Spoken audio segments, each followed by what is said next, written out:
the government must immediately nationalise P&O ferries.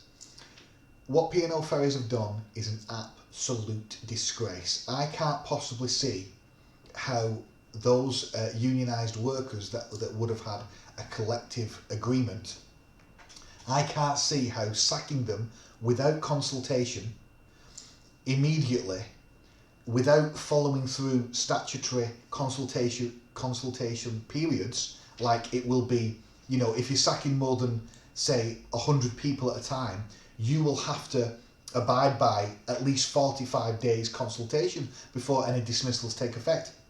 You can go and read about that on the government website. That's statutory legislation. So I can't see how they've not broken the law. I'm not an employment lawyer, but I cannot see how they've not broken the law. And P&O Ferries have, and in my opinion, they've clearly broken the law. They must have.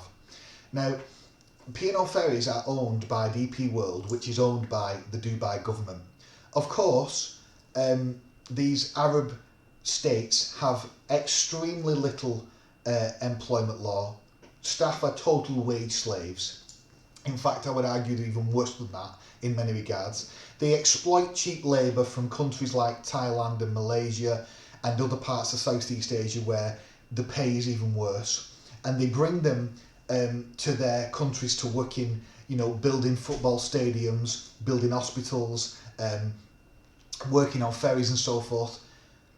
It is an absolute disgrace. The government, this is what the government must do. It must immediately nationalise P&O Ferries. It must not give any compensation to those total scum bosses that have totally violated our regulations and have furthermore have shown total contempt for the British public who make the profit.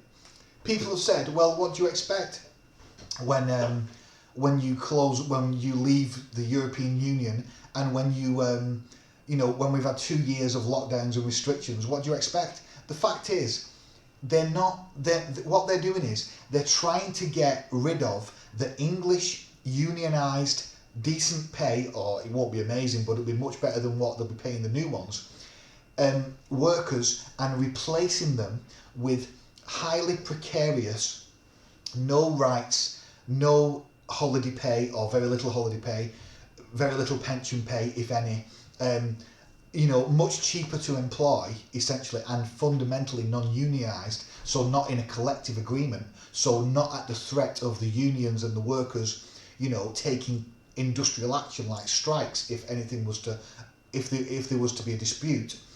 They want those types of foreign precarious workers. That is an absolute disgrace. That is basically fire and rehire.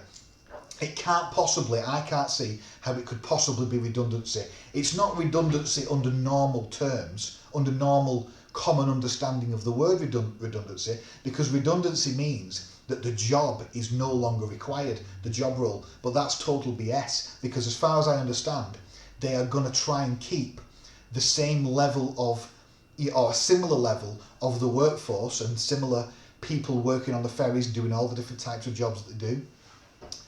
They just want to swap them for a different type of worker that will be undoubtedly be foreign and have less working rights, less package, and non-unionised. That is an absolute disgrace. We should nationalise them, immediately nationalise them, take control, don't pay a single penny to the Dubai rulers, do not give them any compensation. They can get the feck out of this country, that's what they can do. It is an absolute disgrace. No worker should accept this. They need to get on the picket lines and they need to be as loud as possible, telling every single MP in this country that we need to nationalise P&O Ferries immediately. It has to happen. We cannot let these scum bosses defeat us. It is an absolute disgrace to mankind. That is a fact.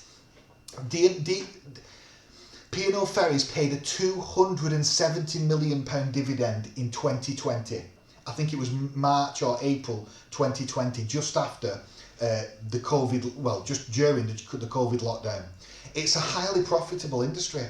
It is total BS to say, oh, they're not profitable, oh, they need to get rid of some workers. Not 800 in a single go without consultation, and when they're going to be up and running again in a week or so's time with cheaper foreign labour. That is fire and rehire, essentially. That's what it essentially is. It shouldn't be allowed. It should be totally illegal. I think fire and rehire in Ireland is illegal. It's illegal in other parts of Europe. But in England, the biggest capitalist shithole in Europe, it's permitted. It is, even though it's a rich country, unfortunately my country is a totally privatised neoliberal hellhole, I'm afraid. And P&O Ferries should be nationalised anyway. I mean, I don't think it has much competition. It's a monopoly in many regards. It should be nationalised and it should be run in the general interest. Of course it should. Not with these Dubai rulers. That's insane. So P&O Ferries, the government, we have to put the pressure on, and all the unions do, and all the workers, and everyone in Britain has to put the pressure on to get P&O Ferries nationalised. Kick out those bosses, don't give them a single penny in compensation, even if that's technically illegal. Take all the assets, take all the ferries, the boats, do not give them a single penny. Re-employ every single one of them staff on a fair wage, good democratic contract with the unions at helm. That's what should be done. Don't accept this disgusting attempt to get rid of collective bargaining and to get rid of good unionised contracts, even though they wouldn't have been gold-plated by any stretch of the imagination. But it's better than what they're going to put these crappy agency workers on. They're going to be on, and I'm not in any way criticising agency workers. They're a product of their society. It's not their fault and some people will want to be freelancers, but these agency staff that work for companies like this are exploited. They're exploited, and by the bosses who just want to rip the profit out of the company, like paying us £270 million dividend during COVID, and now they're trying to kick everyone out of the company. It's an absolute disgrace. We need to fight back against this, and we need to nationalise P&O Ferries and immediately re-employ all staff. I can't see how they've not broken the law. I'm not an employment lawyer. I can't see how they've not broken it. To me, they've clearly broken it. So this is going to be very interesting. The Tory government can be persuaded to do this. I know they can be persuaded because it's such an outrageous, callous way.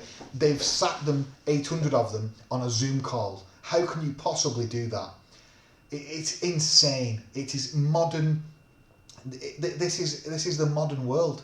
It's the callousness of Victorian Britain. That's what it is, and it needs to be ended immediately. Don't give them any compensation.